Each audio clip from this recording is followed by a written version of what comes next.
একটা সিদ্ধান্ত দিয়েছিলেন রাসূলকে, আর রাসূল সে সিদ্ধান্ত প্রত্যাখ্যান করেন নাই, গ্রহণ করেন নাই, অপেক্ষায় ছিলেন যে কি করা যায়। আল্লাহ পাক আয়াত নাজিল করে ওমরের সিদ্ধান্তকে সঠিক বলে প্রমাণ দিয়েছেন, বলেন সুবহানাল্লাহ। যেমন দেখেন, মাকাম ইব্রাহিমে আপনি সাক্ষ্য নামাজ করতে যান, মাকাম ইব্রাহিমে 2 রাকাত নামাজ পড়া লাগে, ঠিক কিনা?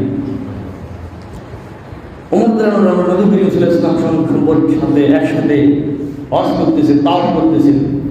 মাকাম ইব্রাহিমের কাছে এসে বললেন, ইয়া রাসূলুল্লাহ, আমার মন চাই এখানে 2 রাকাত নামাজ পড়ি। রাসূল সাল্লাল্লাহু আলাইহি ওয়াসাল্লাম কিছু বললেন না। আবার তৃতীয়বার আসলেন, 3বার এক কথা বললেন, ইয়া রাসূলুল্লাহ, আমার মন চাই এখানে আমি 2 রাকাত নামাজ আদায় করি। রাসূল করিম সাল্লাল্লাহু আলাইহি ওয়াসাল্লাম কিছু বললেন না। আল্লাহ রাব্বুল আলামিন সঙ্গে সঙ্গে কোরআনুল কারীমের আয়াত নাযিল করলেন, ইত্তাখিযু মিন মাকামি ইব্রাহিম মুসাল্লা। সুবহানাল্লাহ বলেন। হাবিব ওমর কাছে 2 রাকাত নামাজ পড়তেন।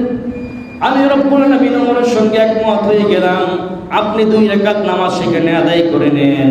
শুধু আপনি পড়বেন তা নয়, কিয়ামত পর্যন্ত সমস্ত হাফিজের জন্য মাকাম ইব্রাহিমের কাছে 2 রাকাত নামাজ পড়া বাধ্যতামূলক করে দিলাম, বলেন সুবহানাল্লাহ। ওমরের সিদ্ধান্ত আয়াত নাযিল হলো। ওমর নবী করিম সাল্লাল্লাহু আলাইহি ওয়াসাল্লাম বাড়িতে গেলেন, দেখলেন রাসূল সাল্লাল্লাহু আলাইহি ওয়াসাল্লামের স্ত্রীরা তো কোনো পর্দা পুরোপুরি আয়াত নাযিল হয় নাই, বাইরে আসতেছেন যাইতেছেন। ওমর নবী বললেন, ইয়া রাসূলুল্লাহ, আপনার বাড়িতে একটা আলাদা পর্দার ব্যবস্থা করে দেন, কারণ ভালো মন্দ সব মানুষই আপনার বাড়িতে আসে, আপনার কাছে আসে। সুতরাং আপনি আলাদা একটা পর্দার ব্যবস্থা করেন, যেন আপনার স্ত্রী যা কোনো পরপুরুষকে দেখতে না পারে, তারাও যেন আপনার স্ত্রীকে দেখতে না পারে। আল্লাহ রাব্বুল আলামিন আয়াত নাযিল করলেন, কুল লিল মুমিনাতি ইয়াগুদ্দু মিন আবসারিহিন্না। সুবহানাল্লাহ বলেন। নবীজি, আপনি আপনার স্ত্রীকে বলে দেন তারা যেন পর্দা করে, তাদের চক্ষুকে নিম্নগামী করে এবং তাদের চরিত্রের জন্য হেফাজত করে, বলেন সুবহানাল্লাহ। আল্লাহ পাক আয়াত দিয়ে দিলেন যেন পর্দার ব্যবস্থা করেন। ওমরের সঙ্গে গালি একমত।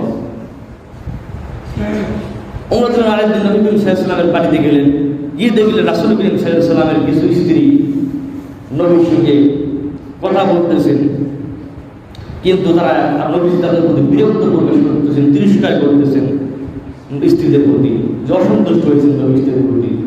হযরত ওমর রাদিয়াল্লাহু তাদের স্ত্রীদেরকে বললেন, ও নবীর স্ত্রীরা, তোমরা সাবধান হয়ে যাও, যদি তোমরা রাসূলের সঙ্গে সর্বোত্তম ব্যবহার না করো